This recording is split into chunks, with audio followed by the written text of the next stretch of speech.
Kwa nini? Amen. Basi engineer, fungua pole pole. Peleka pole sana.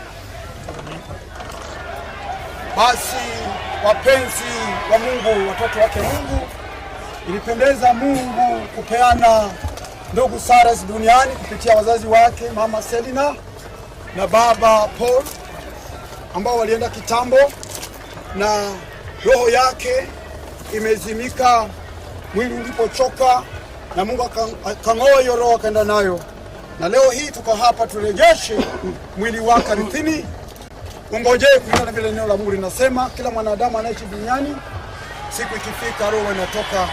Kwa hivyo mwili wako unawekwa pale, fupa zitatulia pale, siku ya parapanda ikifika, neno la Bwana linasema wafu waliokufa ndani ya Kristo watafufuka, na hata wengine wale ambao kwa mjua Mungu nao pia siku hiyo utafika watafufuka, ili waingie ndani ya hukumu wa Mungu.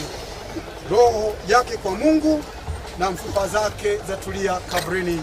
Tuombee jamii iliyobaki, watoto, mama na wale wengine wote wa mji huu. Mkono wa Bwana utaongoza. Tuseme amen. Amen. God bless you so much.